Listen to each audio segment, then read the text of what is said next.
कि solve the following system of linear equation graphically, इसको graphically solve करना है। पूछ रहा है कि does the point 3 and 2 lie any of the line, इसमें से किसी भी लाई करता है, अगर लाई करता है तो उसके इक्वेशन को हमें लिखना है। चलिए देखते हैं। हमारे पास इक्वेशन दिया है 2x - 3y इक्वल टू में 1 और दूसरा इक्वेशन दिया है 3x - 4y इक्वल टू में 1। ये देख लेते हैं इसके सॉल्यूशन कैसे होंगे। a1 आपका है 2, b1 है आपके पास -3 एंड c1 है 1। a2 है आपके पास 3, b2 है आपके पास -4 एंड c2 है आपके पास 1। a1 बाई a2 की बात करेंगे तो वो 2/3 हो जाएगा एंड b1 बाई b2 की बात करेंगे तो -3/-4 3/4 होगा।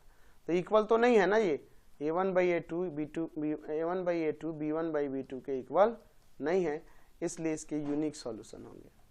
तो यूनिक सॉल्यूशन हो गए तो चलिए इसको ग्राफिकली हम लोग सॉल्व करके देखते हैं। तो दोनों इक्वेशन से लेंगे, एक एक करके दो सॉल्यूशन निकालेंगे। यहाँ लेते हैं from equation first. Equation first से देखिए 2x माइनस का 3y इक्वल टू में 1, यानी 2x इक्वल टू में हो जाएगा प्लस का 3y प्लस 1 है ना।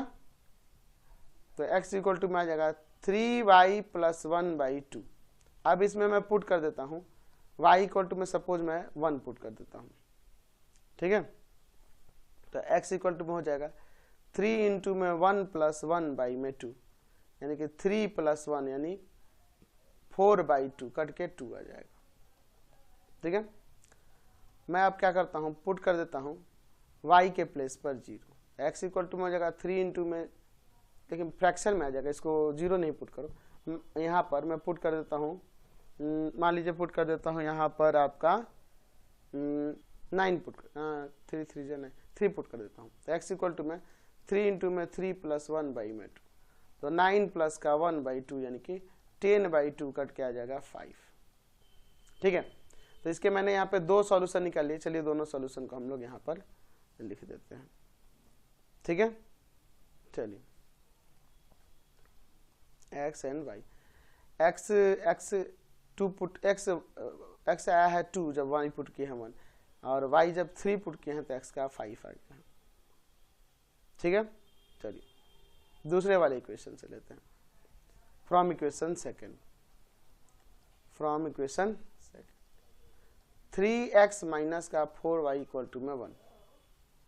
तो मैं 3x इक्वल टू में क्या लिख सकता हूँ, 1 प्लस का 4y and x equal to में आ जाएगा 1 प्लस 4y और y में 3। चलिए अब हम लोग इसके भी दो सॉल्यूशन निकाल लेते हैं। तो मैं यहाँ पुट कर देता हूँ y के प्लेस पर यहाँ पे 2 पुट कर दूँ क्या, चलिए 2 पुट कर दूँ। तो x इक्वल टू हो जाएगा 1 प्लस 4 इंटू में 2y में 3, तो 1 प्लस का 8/3 यानी कि 9/3 कट जाएगा 3 टाइम्स में। अच्छा अब मैं पुट कर देता हूँ y इक्वल टू में -1, तो x इक्वल टू में हो जाएगा 1 प्लस का 4 इंटू में -1/3, तो आ जाएगा यहाँ से क्या 1 - 4/3 यानी कि -3/3 कट गया, -1 आ गया। तो इसके मैंने यहाँ पे दो सॉल्यूशन निकाल लिए। क्या क्या है सॉल्यूशन, यहाँ ध्यान से देखिए x y 2 पुट किया तो x का 3 आ गया, y -1 पुट किया तो x का भी -1 आ गया। चलिए अब इसका मैं यहाँ पर ग्राफ बनाता हूँ, ठीक है। चलिए तो ये मैंने ग्राफ ले लिया है, ध्यान से देखिएगा। इधर आपका x हो जाएगा, इधर आपका x डैश, ऊपर मैं यहाँ y ले लेता हूँ और नीचे y डैश।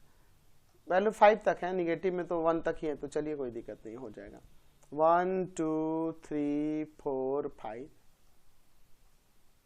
दूसरा है यहाँ पे 1 2 3 4 5, इधर -1 -2 काफी है, जितना आ जाए -1, ठीक है। चलिए देखिए x का 2y का 1, x का 2y का 1,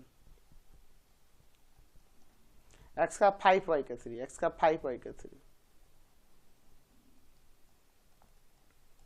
तो इन दोनों से होकर जाने वाला लाइन खींच देते हैं।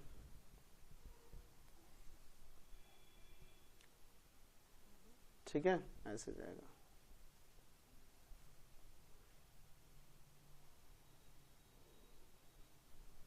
चलिए तो ये हो जाएगा। इसका इक्वेशन क्या था, तो इक्वेशन इसका मैं लिख देता हूँ यहाँ पे। इक्वेशन था लाइन का 2x - 3y equal to 1, 2x - 3y equal to 1। दूसरा लेते हैं, दूसरे के लिए है यहाँ पर x का 3y का 2, x का 3y का 2,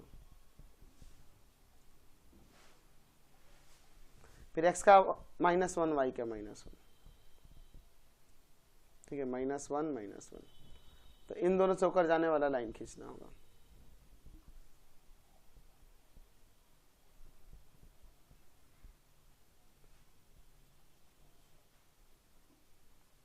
ये पे ना इंटरसेक्ट करेगा ऐसे, तो इसको आगे तक प्रोड्यूस कर देता हूँ मैं ऐसे। इसका इक्वेशन क्या था, तो इस लाइन का जो इक्वेशन है दूसरे वाले का क्या है जी, दूसरे वाले का है 3x - 4y = 1, 3x - 4y = 1। तो ये इंटरसेक्ट कर रहा है इस पॉइंट पे ना, यानी x का वैल्यू -1 एंड y का वैल्यू -1। तो सॉल्यूशन तो निकाल दिया, फिर आगे पूछ रहा है कि ये पॉइंट 3, 2 क्या किसी लाइन पे लाई कर रहा है, तो वो उस इक्वेशन को भी लिखना है। तो 3 और 2 देखिए, x का 3 एंड y का 2, इस पर ये लाइन कर रहा है ये वाला, तो यहाँ पे लिख सकते हैं yes point 3, 2 lie on the line, किस पर लाई कर रहा है, 3x - 4y = 1। समझ गए? तो आज की क्लास में इतना ही।